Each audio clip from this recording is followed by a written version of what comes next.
Good morning. Good morning. It is Tuesday morning, March 22nd, 2022. I'm wearing a black sweater today, so you will see lint because I did not use the lint roller. I'm sorry. I looked down at my shirt before we started recording, before I started streaming, and it's like, oh my God. So I apologize. I should do better. I should look better when I'm on camera. How are you today? How is it going for you? Weather report in St. Louis today is cloudy. A little bit of rain. Not a great day. Not an uplifting day by any stretch of the imagination when you look outside. Yesterday was gorgeous. Sky was a beautiful color of blue. There was a warm feeling in the air. Not today. Not today. Funny, not funny story. I'm in a little bit of a jam because while I told you, and I was telling the truth, while I told you that I need to, I told you that I needed to get up early to do more study, get my notes in order for the live stream. I didn't. No, I did. I got up earlier, but I didn't get down here. And so now I'm stuck doing stuff now. And I don't like the way this is going to be set up for down the road, so I'll probably change it. But that's okay. That's okay. So I need to get one more thing done.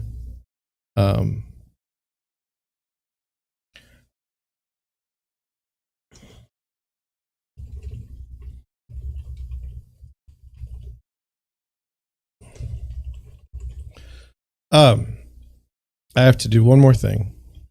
I'm just going there now. And then everything will be all right. All right. Everything's good.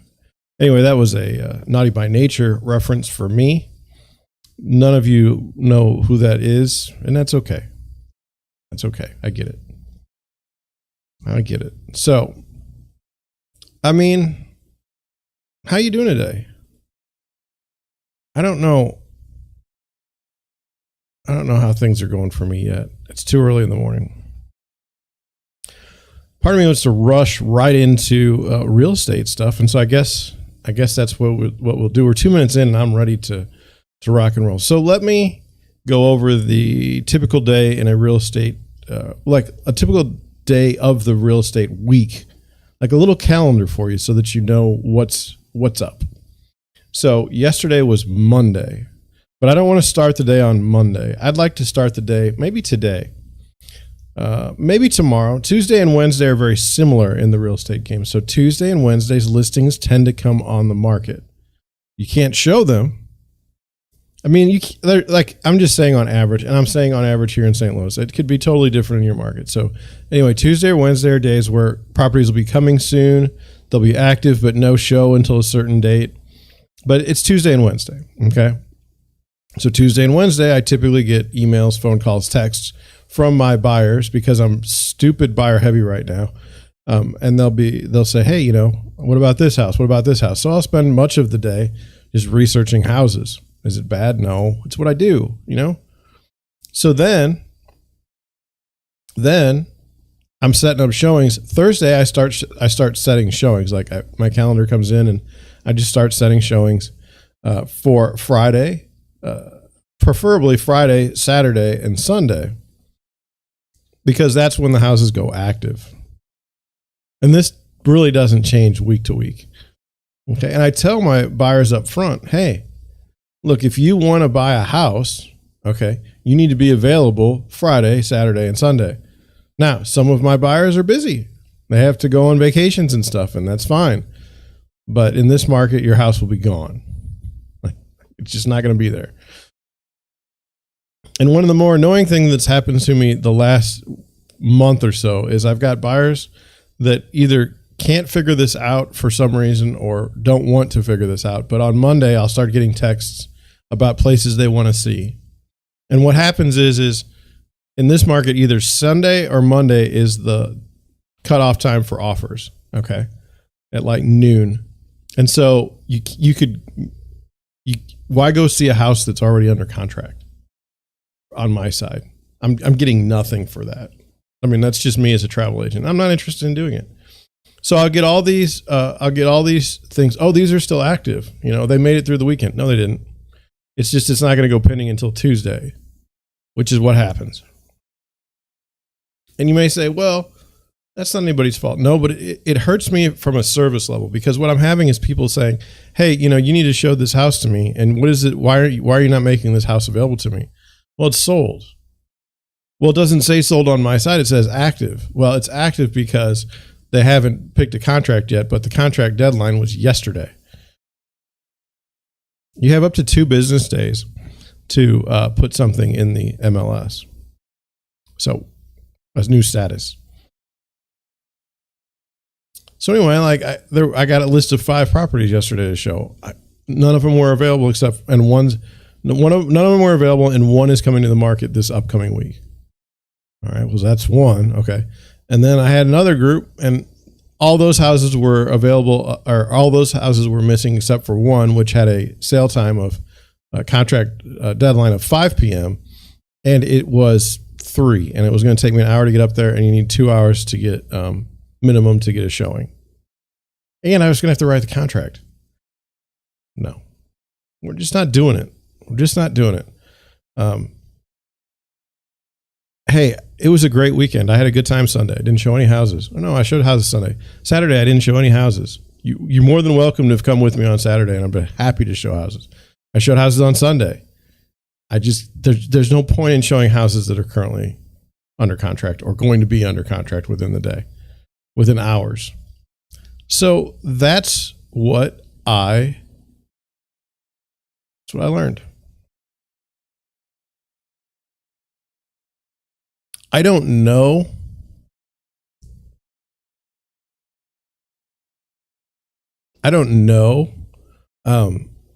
Let's get it. I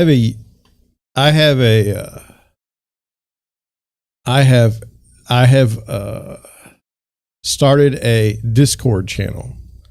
Okay. And it's a little bit like I talked to my friend who knows all about everything. And he said, yeah, that'd be a great way to build a community online that you can just be in one spot. And so I built one. Like, I've got my Discord server put up. I've got it set up. I don't know the address. I don't know how you'd find it. I know that what I call it is Deerwood Realty Daily. That's the server's name.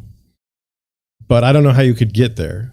And I don't have it all set up yet. I don't even know if how do I put it? I'd love for you to come and hang out in my Discord server. What I'll do is, basically, I just leave it on my computer all day when I'm working. So, pop in. Let's have a good community. Let's have a strong community. Let's not exclude people unless they're annoying. And then let's do it, because I don't need that in my life, and you don't either. But anyway, I'm putting together the Discord server. I don't really understand it. It looks like it's a little bit more than I can handle, so I'm going to have my friend check in on that. Now, let's go over some other things. It's tough to do all the marketing that I need to do in a day. Tough. So I would say in a typical week, in 7 days, I would say there may be one day where I actually get everything where I need to get it. And the rest of the time, it's just a mess. I'm always behind. And you say, well, John, hire someone. Well, I told you that last year was the worst year in real estate that I ever had, by far. So the idea of going and hiring someone and paying them hourly while I'm sitting there earning a commission, or trying to, on sales that is difficult in the current environment, is not good. And let me go over that for a minute. It's really hard right now to get a house under contract. When you have 13 offers, when you have 30 offers, when you have 10 offers, and you're going week and week and week and week and week and week and week with buyers, it's like, it's bad for them, okay? But it's even worse for me, because every house I don't get under contract is another week I don't get a check, okay? And it's bad. It's bad. You have 7 buyers or 8 buyers that are not able to get a house week after week. You're writing contracts and getting nowhere. This is bad. And you say, well, John, just lie. Just tell one of your buyers that it's a stupid price and tell them to put it like $100,000 over asking and just be done with it. But that's not who I am. That's not who I am. I'm sitting here suffering in many ways because I've got all buyers. My sellers can't sell because they can't buy anything. And it's just like, it's a disaster. Now, am I the only one that's experiencing this? I don't know. But I hate it. I mean, I hate the current market. I can't stand it. If I had a listing, it would fly off the shelves and that'd be great. But I've never really been that listing heavy anyway. And most of my buyers they're good people and they deserve a house that they like. It's just really tough right now. And then interest rates have gone up this week and it's like, this is terrible. So then when interest rates go up and house prices are up and higher, it takes a long time for them to go down. Okay. It takes a long time for the market to balance out. And so now I'm in this spot where, and then, like I said, for all those buyers that are buying that haven't sold their house, they're all going to be disappointed when they try to sell their house. So it's just, I'm running right into a buzzsaw of just terrible. And, it's bad. It's bad. If you have any sort of insight into how I'm going to get through this without serious problems, let me know. Anyway, what is it? We're going through things left and right. I'm okay. I have a lot of stuff to do today. But what I was trying to say is I've got this Discord server and I don't know that I'll get it all perfect for you yet. Okay. I might need my friend to come in and help me a little bit to learn it. It's a lot to pick up on. I know what I need to do a little bit, but I don't have security on it. I shouldn't broadcast that, but I don't really have any, I don't know what I'm doing. So it's not good. And I don't know if I have time to learn it with everything else I'm supposed to be doing, but it's there. If you want to find it again, and I'm not trying to be dumb. It's at, Deerwood Realty Daily. And that's kind of where I'm going to be. If I start that other stream, I might start another server, but I don't know that I'm going to do that. And what I would like is if you just chatted. Chat with me during the live stream. Come on and hang out over at YouTube. That's where I'll be until I can figure out how to be other places. And I will be there too, because we all know that we don't have a long time on YouTube before you get thrown off. I had my friend, he texted me and said, look at this guy here. He's doing a really good job on YouTube. And it's like the things he's talking about are going to get him thrown right off of YouTube. I think the thing that saves you sometimes is that you're a small streamer. If you're a small streamer, they don't have time to really go and find what you said. You may get hit on like words. Like I'm pretty sure Ukraine, just saying that word right now, downranked my entire stream. Okay. And if I add war to it, we might as well be talking to no one, and which is what happens pretty much every day. Even when I use Google search for articles, and they're producing them, even when they produce search results, they censor what you say about them, the search result. It's bizarre. We're living in weirdo land, and it's only going to get worse. And then you get your Republican sillies. I was going to say something worse, but you get them and they say, well, free markets. The answer to them is always free markets. What does that mean? When the defense contractor comes to your office and says, hey man, how you doing? Here's $1 million to your campaign. Go ahead and vote the way I want you to. Okay. Free markets. Do we have free markets in military equipment? No. So enough of the free markets crap. What have the Republicans done in 20 years? Seriously. What have they done? And just a miserable party. Makes me sick. Anyway, it's very lonely where I'm at politically. It's very lonely. I'll say that. Not on the left and I'm not on the right. And so it's just, you say, well, if you just go to the left, if you just go to the right, it'll make things a lot easier. Yes, but that's not who I am. I look at things. I come up with my own opinions. I don't worry about groupthink in this particular space. And that's just the way it is. Independent thinker. And here's what we got some time. Let's talk about something that makes me very, very happy. And that is this. Watch. I'm America first. Okay. Well, what does that mean? Well, I believe America should be first. Okay. Great. So if I'm a politician and I say America first, that already signals to them like, oh, okay. That just the phrase puts you in a bad spot. Because what's interesting is like how I would identify, okay? How I would identify if I were to do it that way,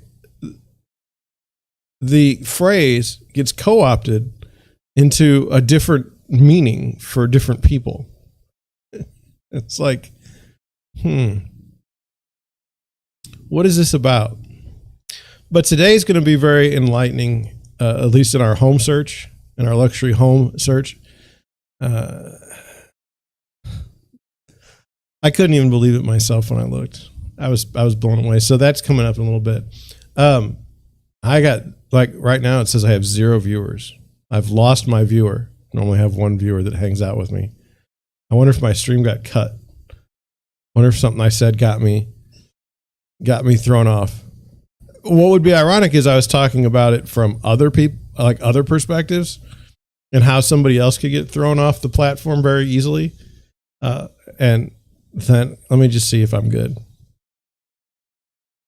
That would be hilarious. It would be hilarious to me. Let's see. Oh, it says we're good. Says we're good. Okay, good. I was like, come on. I wasn't like, do you ever get when you're being censored, okay? Do you ever get the need to, like, you want to just, if I'm going to go out, I want to go out in flames? That's what happens to me, and I can't do it. This YouTube is the only chance I have to get my exposure. The only chance I cannot run a huge social media operation. I can't. I was on Odyssey. I was on Rumble. I was on Locals. None of those things can get me where I need to be.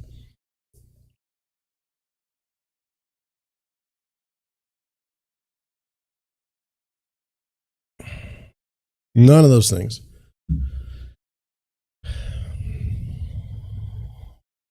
So,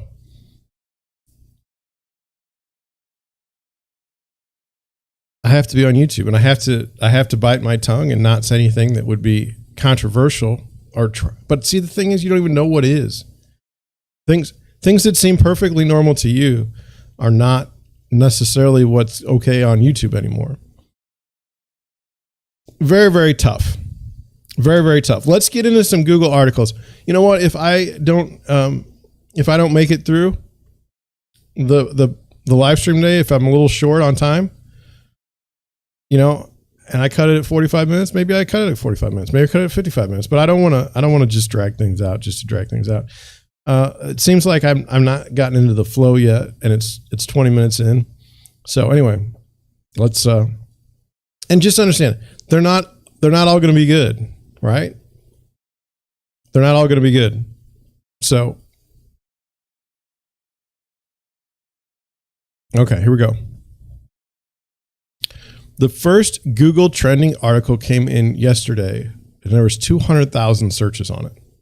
And I'm going to put it over here like this, okay? And it's not that Hoda, whatever the hell her name is, Hoda Kolb. That's not what we're talking about. It's this. Jergens lotion recalled for potential bacteria contamination. The FDA says the recall involves Jergens Ultra Healing Moisturizer in sizes of 3 ounces and 10 ounces, officials say.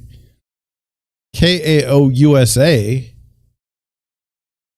is asking consumers to check their Jergens Ultra Healing Moisturizer 3-ounce and 10-ounce products to determine whether they are part of a voluntary recall of the product. What is this about? I don't understand. I really don't. I don't understand. So it says some Jergens products have been recalled because of possible bacterial contamination, according to the Food and Drug Administration. Well, that doesn't sound good. How can there be bacteria in moisturizer? I'm going to go with Cow USA. The Cincinnati-based manufacturer of Jergens is warned. I'd like to know more about that. Where did Jergens come from? Is warning consumers about ultra healing moisturizer in sizes of 3 ounces and 10 ounces. Now, 3 ounces is not a lot. It's that stupid airport size. And you remember that debacle. Anyway, a limited number of the products could show the presence of Pluralbacter gurgave. Okay. A bacterium that typically poses minor risk for healthy people, but could result in infections for people with a weakened immune system. According to a Cow USA statement, and this is from them, a Cow USA statement shared last week by the FDA. The company is urging consumers not to use the recalled lotion as a precaution. Cow USA said it promptly took the precautionary step of issuing a voluntary recall of the affected product by removing the product in question from warehouses, working with retailers to ensure the product is removed from store shelves, and proactively notifying consumers. The scope of the possible contamination remains under investigation. No one with the company could be reached for comment as of Monday afternoon. Moisturizers manufactured from October 1st to October 18th, 2021 could be affected. Lot codes for potentially affected products are found here. We're not going to go there. Consumers who suspect they were adversely affected by the products should contact the FDA. Negative reactions from the affected products can also be reported to Cow USA's Consumer Care Center. The company can be reached by email at consumer@cow.com. Now, my thing is this. They won't answer the press, so what makes you think they're going to answer you when you call? The company is working to improve cleaning and sanitation practices to prevent similar issues in the future. Man. Isn't that the way? You're always trying to improve yourself. Eat right, eat healthy, and then the food is contaminated.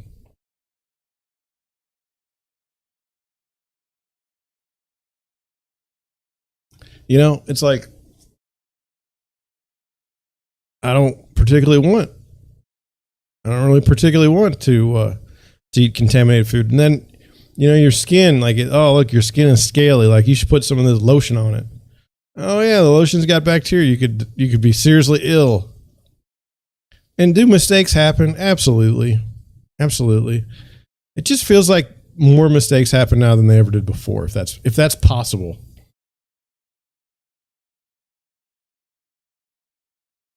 Oh, you're sick. You should take this. Oh, you could get sick. You should take this. How does that work out? Not so good. So anyway, that I thought was interesting because 200,000 searches. Okay. I don't know how many people, I don't know if this is the leading selling lotion in the United States. I don't know. You know more about this than I do. I'm not a lotion man.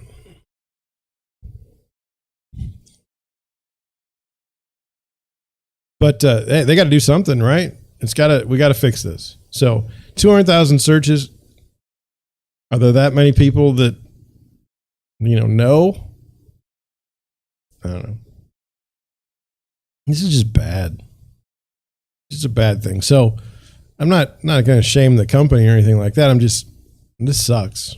I feel bad for people. All right. That was that. This is a scary ad. Can you see it? Ugh. It's that one there. Ugh. It's just, I'm telling you, like here's a story out of the blue. When I was, when I graduated from college, and things didn't go well for me when I graduated college. Kind of got myself into a depression, pretty heavy, for the first time. And I couldn't really function. Like, I really wasn't doing well. And I would get up, and this was a long time ago, you have to understand. And so I would get up and I would watch TV, and it would be daytime television. And like, daytime television is not produced for men, and definitely not men that are in their 20s. It is terrible. It is a nightmare. It is not someplace you want to be. And I don't know why it's still that way. I think it's sexist to make shows that are specifically for women. And you know what shows those are? Because it assumes that women are home cleaning and whatnot. That's not really the way women do things now. I mean, it's okay to be a stay-at-home mother. That's not what I'm trying to say. I'm not criticizing that at all. What I'm saying is that the criticism comes from, oh, because you are a stay-at-home mother, because you're taking care of your children, you will enjoy these programs, and the men will be busy working in the office. It's that what I'm saying is it's a tremendous amount of sexism thrown right in your face every day, and to pretend it's anything otherwise is disingenuous. But that's the way we keep going down this path. We keep going down this path. I see reality. It's in front of me. And then we have people that tell us, no, that's not really real. That's not what you're seeing. That's not true. And why is that? It's because of money. It's because of money. People want to make money, and so they will lie and lie and lie. And if they can get a group of people to lie with them, it makes it even easier to lie. And that's what we can see in all of our politics. That's what we can see in all of our media. That's what we can see in everything. Education, everything has been taken over by the almighty dollar. And it's fascinating. It's fascinating. Not a Republican Democrat thing. It's a uniparty. It's impressive. I hate it. Hate it. And what's going to change? Nothing. You say, well, vote these people out. They're not the people running the show anymore. You've got entrenched Capitol Hill staffers that have been there since their 20s or been there since the 50s, and they are running everything, and they're terrible. So you go ahead and find a plucky senator or a plucky Republican House member to take over the House chamber in the new elections, and guess what's going to happen? Nothing is going to happen. Stupid. Hate everything about it. All right. Well, on that positive note, I didn't finish my story. I got sidetracked. So I would watch these shows, and I was like, this is the worst thing I've ever seen. This is worse than going to work by far. Please, Lord, let me find a job so I don't have to sit here and watch this crap. That's what I think of daytime television. That's what I learned. I mean, it was awful. It was mind-rottingly stupid. It was just bad. And so once I learned what was really up, what people watch during the day, and who the target demographics are, I'm out. I got it. I understand. It's not for me. So did it help me out of my depression? I'd say a little bit. But what I'm telling you is this. Look, it's 9:30 in the morning Central Time. You can watch that crap, okay? Or you can come watch me. I guarantee you it'll be a better show than what they're doing. I mean, if you need me to dance, okay, if that will help you come over here and watch my show, I'll dance. It's not good. It's not good, okay? But I mean, just like waving my arms around in the camera. Oh, look at me. I'm excited. How great this is. Look, there's another hand. Is that what you need? Oh my God, everything's so funny. It's just, if that's what you need, I can do it. I don't want to do it. I just want to be myself, living my life, but whatever. It's just, it's bizarre to me. how this all goes. So with that, we're going to go to the next article, and I would like to say it's not a political article. Okay. I'm going to frame it in a way that I think it should be framed. It says cops called in after frustrated Ted Cruz clashes with Montana airport staff. Now, I don't want to rip on Ted Cruz. I think that everyone rips on Ted Cruz, and I don't really care to. Okay. He is a target. Okay. He is a target. He will always be a target. And it is no different than, say, Nancy Pelosi. She's a target. She's a figurehead of a group of people that no one likes, just as Ted Cruz is in some ways a figurehead of people that no one likes. So I don't want to paint him with that brush. What I wanted to do in this one is like go over it and see if like a normal human being would be doing the same thing. And then ask yourself, why is it a story when a senator does it? And if you say to me, these people should be held in higher regard and they should know better, you're a liar. You're a liar. Do you know what senators and Congress people have done in their tenures as senators and Congress people? I mean, are you really going to believe that these people behave in any way better than you? Are you that stupid? They are the scum of the earth, and the idea that you would think that they should be held to a higher regard is fascinating. But let's get into it. It says police were called to step in after, quote unquote, frustrated Senator Ted Cruz reportedly got in an argument with the airline staff at a Montana airport over the weekend. All right. It says footage posted on Reddit showed Cruz, who was wearing a mask, speaking to two United Airlines staffers at Bozeman Airport on Sunday after he missed the check-in window for his flight. So now let's go over a couple things here.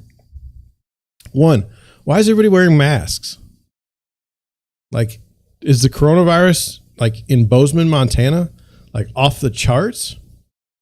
Like, what's going on there? Or is there a requirement? I mean, this is where I'm not sure. Is there a requirement to where you must wear a mask in an airport still, but not anywhere else? And like, I don't know. That seems a little weird. That doesn't seem to be following the science.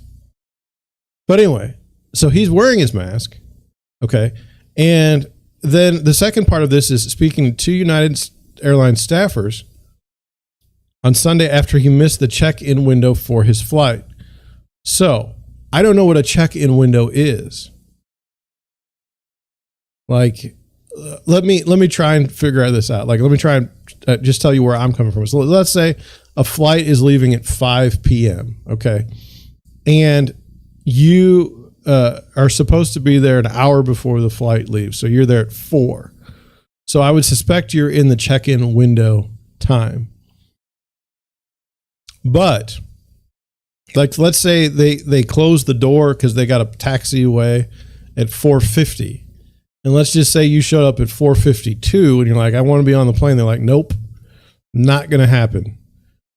Do you know how frustrated you would be? Do you know how sad you would be? Do you know, I mean, many, many feelings. So to me, Ted Cruz here is being normal. Right? I mean, if you missed your flight, basically that's what I'm reading into this. He missed his flight.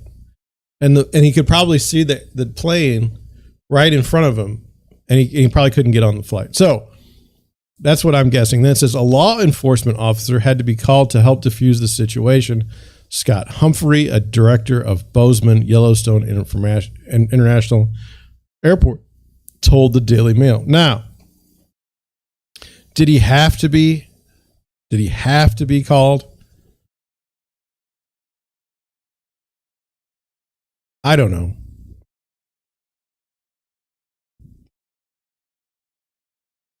I don't know. I mean, I'd be upset. And, you know, anymore, I don't know, the world's a strange place. What happens to me in my world is this. Okay. let's say Walmart. I mean, I'm not, and this is not a particular criticism against Walmart. I'm just using it as an example. So let's say Walmart comes up with the Walmart executives, those sitting in Bentonville, Arkansas, come up with a policy that is absolutely stupid. Okay. And they know that people are going to be mad about it, but they don't really care because there's some sort of motive for them. There's a profit motive. There's something behind that for them. Maybe there's a political motive. So what they do is they tell their employees to enforce rules that they wouldn't otherwise follow themselves. And so what happens is, and now these poor employees who are not, they're like literally just trying to work for a living. They've tried to feed their family. They're checkout people. They're stores. They're stockers. I mean, I don't know if you've seen Walmart, but there's normally never anybody around. Those people get stuck in a position that they're not comfortable in.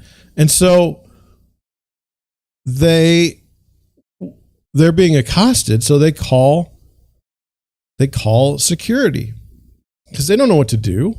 And I think in this case, if you gave the airline hostess a few choice words, because you're upset and disappointed in this day and age, they're going to call security immediately. They're not going to put up with your crap. I mean, I get that. I understand. And we're not even talking about like really letting somebody have it, like verbally. We're talking about saying something like, that's idiotic.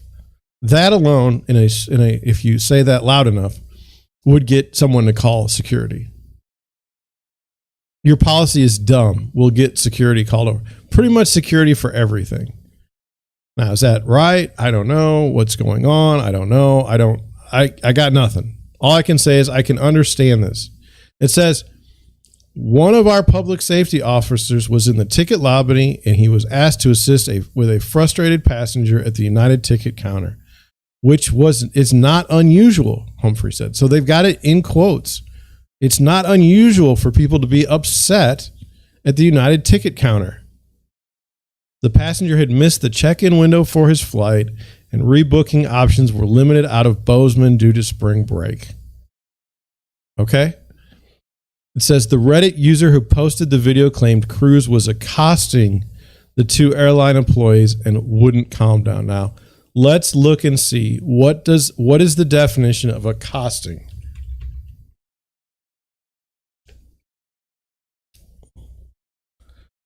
I'm going to go and understand they've changed these definitions. To approach and speak to someone in an often challenging or aggressive way. Okay.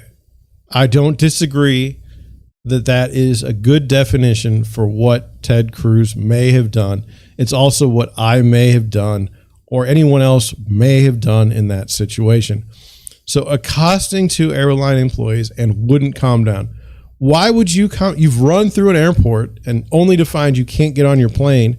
And now you can't get out of Bozeman, Montana. Now, I'm not going to rip on people of Bozeman, Montana. I don't even know what Ted Cruz is. He's the senator of Texas. What is he doing? Why isn't he in Washington? Like that, if you're not there and you're not in Texas, then are you on vacation? Are you on spring break? I think some context is needed here. Are you lobbying for someone? Are you being paid to show up somewhere?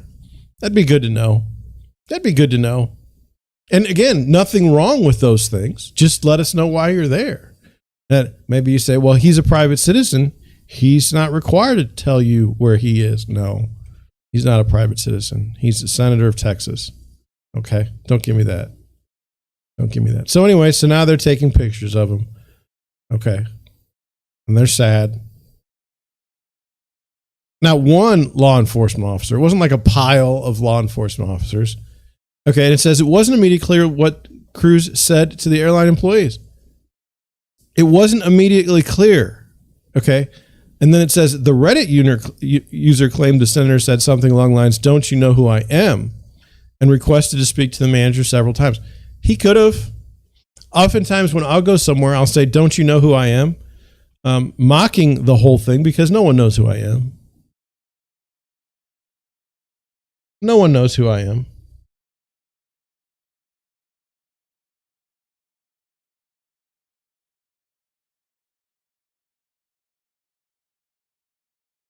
I mean, really, what am I gonna do?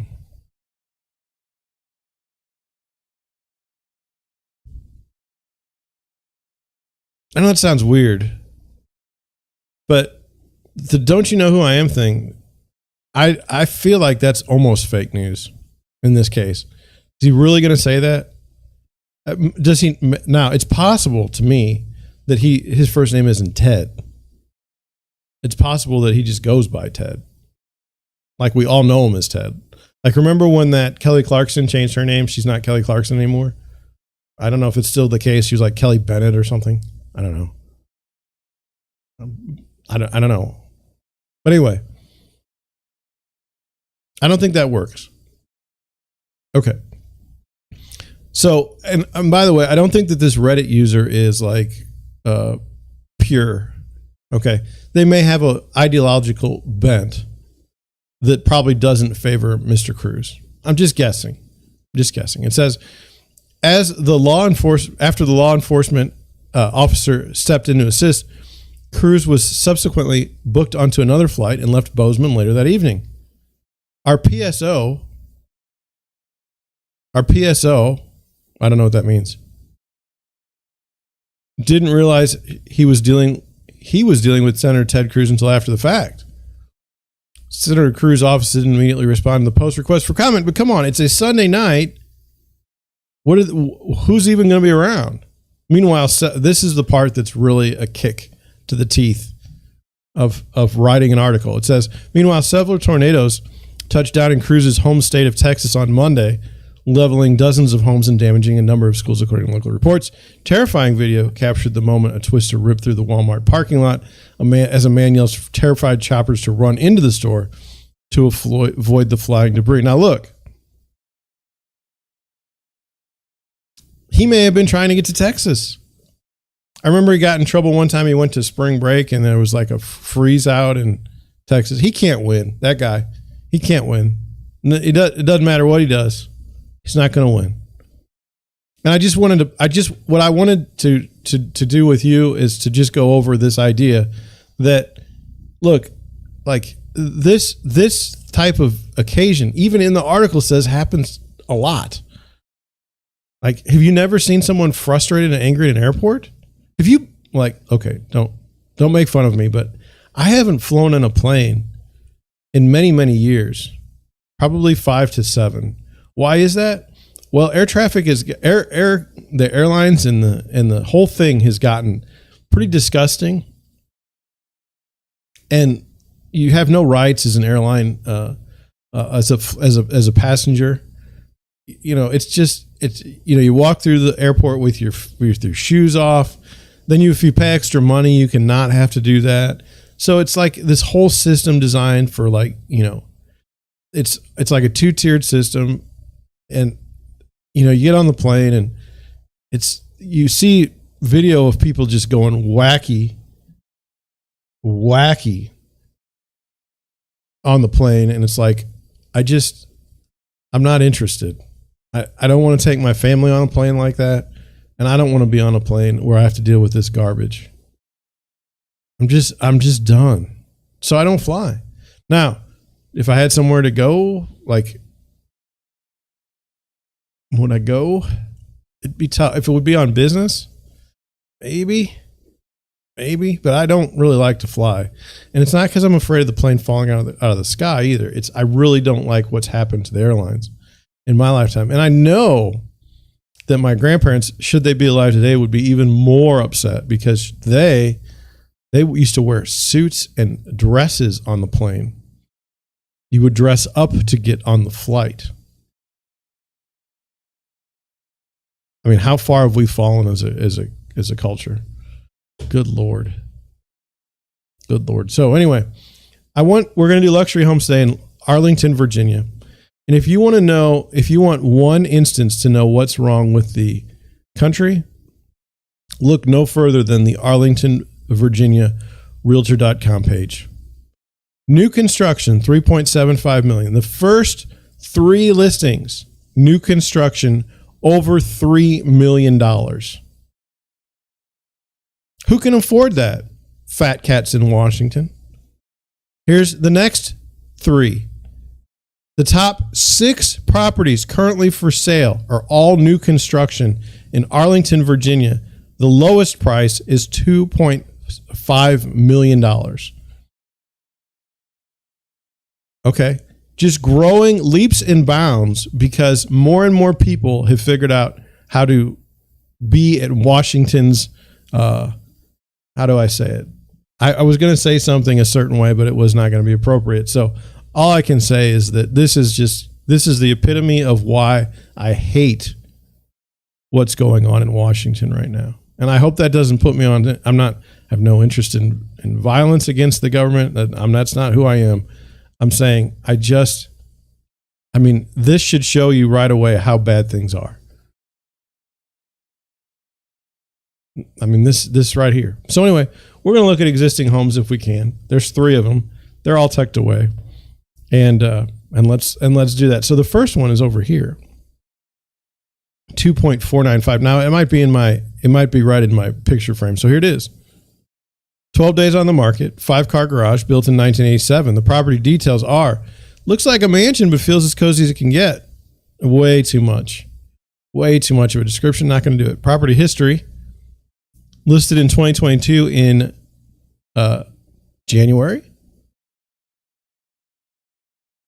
And something's going on because it was sold for $1.9 million in 2020, listed for $450,000 in 2022. Then it was removed, and now it's listed for $2.495 million. So either they've remodeled the place, but it looks terrible. The curb appeal is just horrid. 6 bedrooms, 5.5 baths, 6,900. Oh, by the way, I wanted to show you. Here's Arlington, Virginia. Here's Washington, D.C. Here's Washington, D.C. There's the square. Okay, that's all you need to know about how terrible this situation is. Okay. Anyway, now I'm not getting a picture. I don't know why. Here we go. Now we're going in. That's nice. It's empty. There's some furniture. It's like, what's going on here? How did this happen? How did somebody buy it for $400,000 and now it's $2.4 million? Really? I'd like to know. But it's not that great. This is not. It may be a great house there, but if you go to Texas, this is like a $700,000 house. And you can say, hey, John, the only reason why people are building better houses is because there's just no good houses for millionaires in Arlington. It's like clown show. Come on. Fix this house up. This is not a $2.4 million house in St. Louis, Missouri. That's garbage. Let's look at another house. $2.395 million. It says new, 6 bedrooms, 4.5 baths, 5,634 square feet on a half an acre. Look at this. I can't even find a regular home, but we're doing our best. Okay. 6 bedrooms, 4.5 baths, 5,000 square feet, built in 2004. 11 days on the market. These people like to write.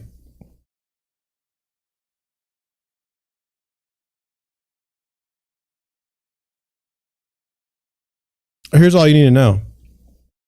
This private retreat is an easy commute to D.C., Arlington, Tysons, Dulles, and the Beltway, Discovery, Williamsburg, and Yorktown School Pyramid. And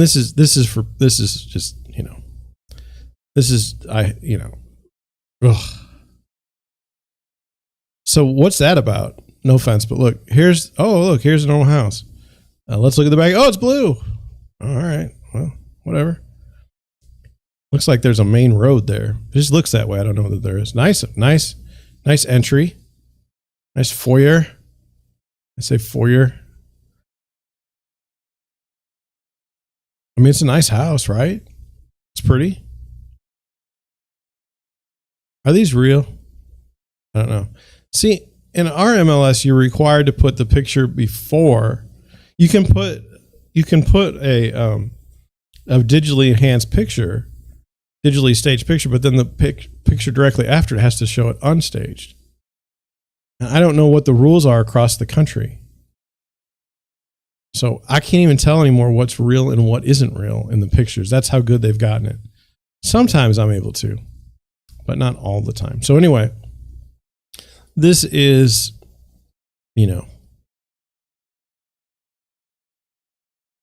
I don't know, guys. What's wrong with me today? I'm just not feeling the listings. Just not. I mean, it's got a theater room, but so do I. It's got an outdoor grill. I mean, that's an awful lot of work for that.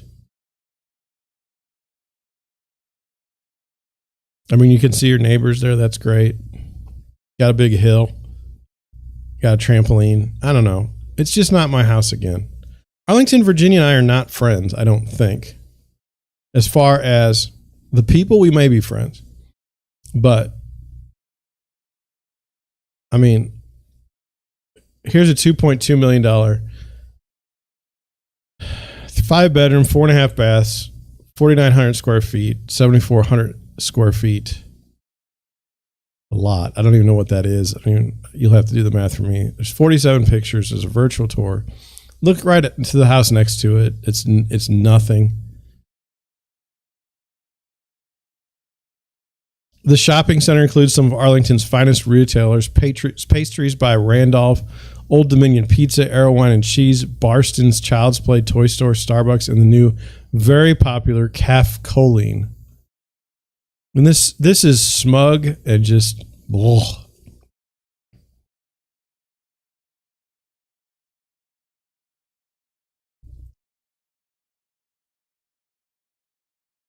I mean, it's a nice house built in 2020. I mean, you'd think they'd get this figured out by now, like how to do. Yeah, what is this about?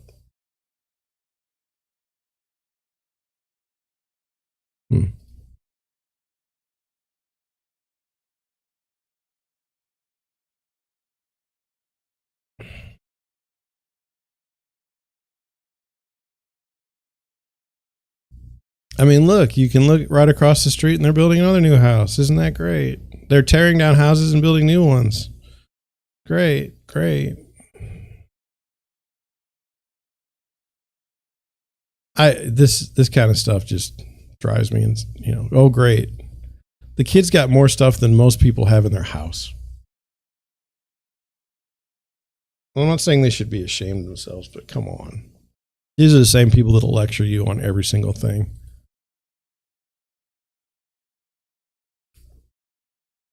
Yeah, this is not working for me at all. I mean, sold for $750 and I don't know if the thing is they sold for $750. I don't know if they built it on top of that, which they could have. I don't know. It's just, we're just not, when I saw what's going on in Arlington, it's just, ugh. Let's do some articles. Running a little late here. Okay.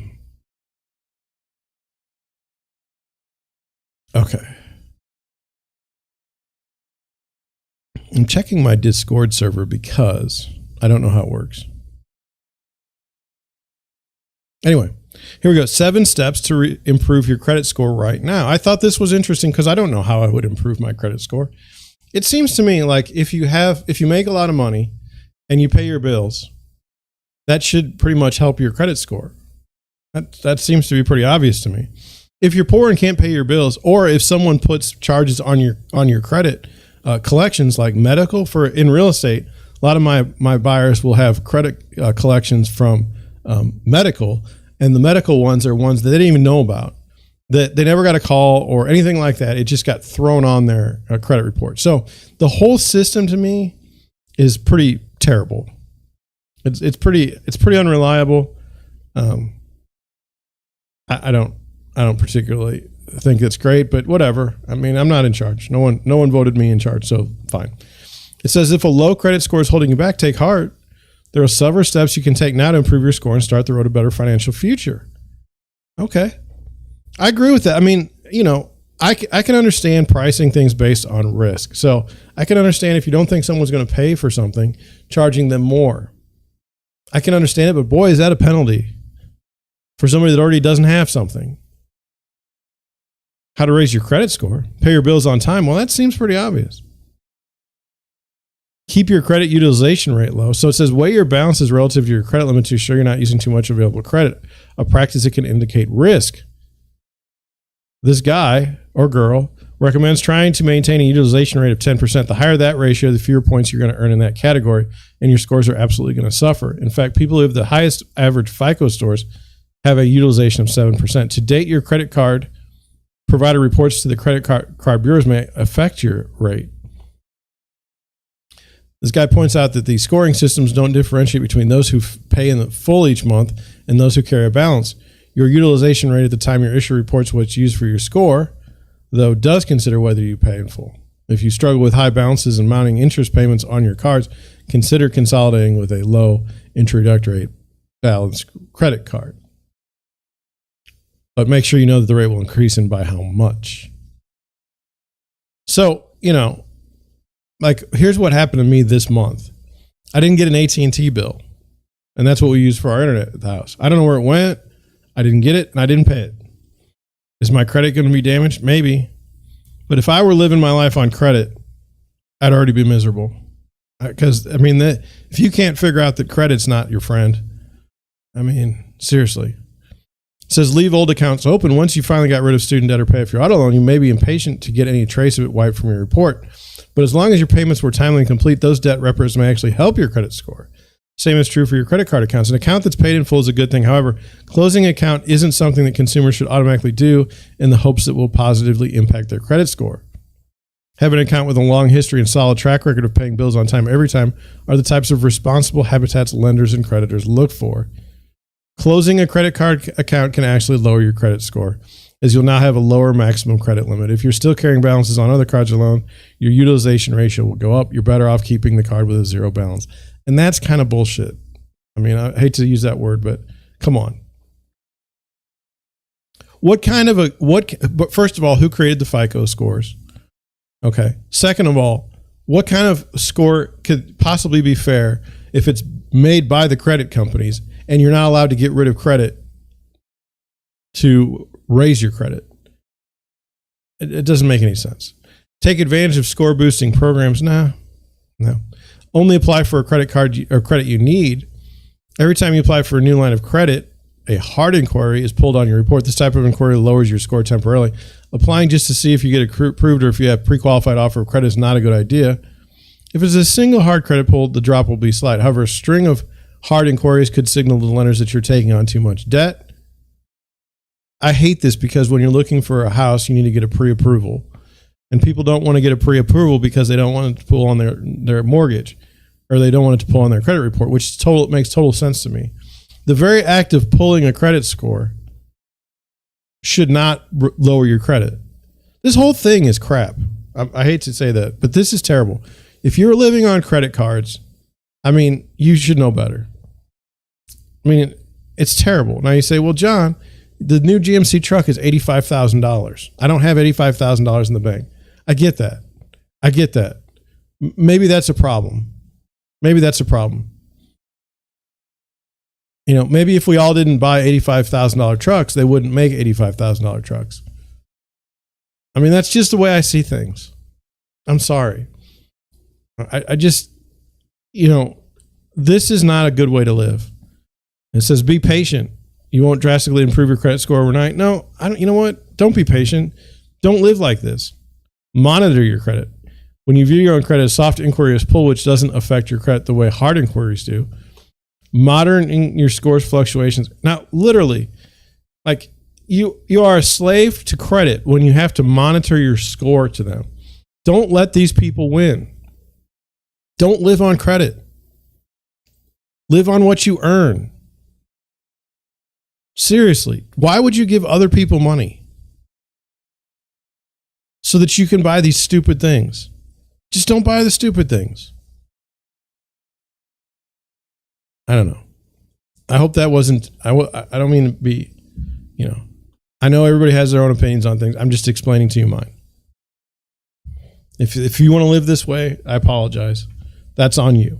If we want to go out to dinner and you want to put something on your credit card and you're like, this is the only way I can pay for it, that's okay. I don't want you to think that I'm ripping on it. To obsess about your credit score is one of those things that is ridiculous in modern life. Next one. Look, the National Association of Realtors have come up with what they think might happen in a war. Now if that's not hubris, I don't know what is. How do you know what's going to happen in a war across the world? I mean, seriously. It says the impact of Russia-Ukraine tensions on the U.S. housing market. And how sick of a human being do you have to be to say, oh, my God, people are getting murdered, okay? People are being killed. What's that going to do with my house? What's going to do with my house values? Can we buy a new home in Arlington? I mean, this is how sick these people are. It says any decline in international real estate transactions will have little direct impact on the U.S. housing market. Russian foreign buyers account for less than 1% of foreign buyer purchases. And overall, foreign buyers account for about 2% of existing home sales. Moreover, the declining in foreign demand will ease supply constraints for domestic buyers. And in the short term, with escalating geopolitical tension, the U.S. Treasury note and 30-year mortgage rate may not move in lockstep with the federal funds rate as investors reallocate their portfolios towards U.S. Treasuries, as happened last week when the 30-year fixed mortgage rate fell to 3.76%. However, should oil prices be sustained above the $100 barrel level, the deeper effects of higher inflation, bigger future interest rate adjustments, weaker global currencies relative to the U.S., and slower global growth create significant downside risks to the housing market. Yes, it does. Yes, it does, and you have no idea how it's going to turn out. Russia has little direct impact on the U.S. What about Ukrainian buyers? I mean, why are we saying just with Russians? Russia has little direct impact on the U.S. real estate market, as accounted for less than 1% of all foreign buyers who purchased U.S. residential property during April 15 and March of 2021. According to data from NAR's survey of foreign buyer transactions of its members, with about 5,000 respondents. Moreover, a total of foreign buyer purchases account for just 1.8% of total existing home sales. According to the National Association of Realtors survey, Russian foreign buyers purchased properties during April 25th to March 21st in Florida, Georgia, New York, California, and Illinois. Even in Florida, which had the most Russian purchases, they account for just 0.2% of Florida's total market. Florida's major foreign buyers are Canadians, Latin Americans, and Western Europeans. Russian buyers were more active in Bradenton, Sarasota, accounting for 6% of foreign buyer purchases in that area, beginning July 20th to June 21st. However, Bradenton, Sarasota accounts for just 4% of Florida's foreign buyers. So Russian purchases just made up 0.2% of the Florida market. It says Russian foreign buyer statistics, according to NAR's survey, 41% of Russian foreign buyers who purchased residential property lived abroad. But this isn't the issue.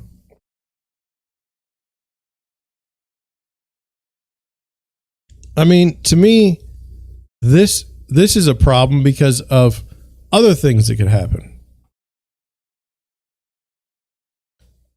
Other things that could happen. What about inflation? What about inflation due to the crisis? I think it's a crisis. I think when any country, including the United States, invades another country, that's a problem. Violates the sovereignty of a foreign country, that's a problem. This is to me a dumb article, but it's an understandable article because these people live in a bubble. They live in a bubble. They don't know that people are not concerned about this right now. And the reason why they're not concerned about it is they don't know what's going to happen. And neither do you. Neither do you. So that's where I'm going to end it today. Did I go a little over? Yes. Bonus, like overtime. I would have, if I had a producer and if I had like a bunch of stuff going on, after an hour, I would say overtime. Because every day it would say, every day, because I would always go over because I try to give I try to give what I can to the people. That'd be you. And you're not in my chat, and I don't know why. Oh, stretch. Oh. Thank you for watching today. Tomorrow's another day. Tomorrow's another day. What is tomorrow? I'm going to look at my calendar. It's going to be Wednesday. Let's have a good day today. Hopefully it's sunny where you live. And thank you for watching, and I will catch you tomorrow.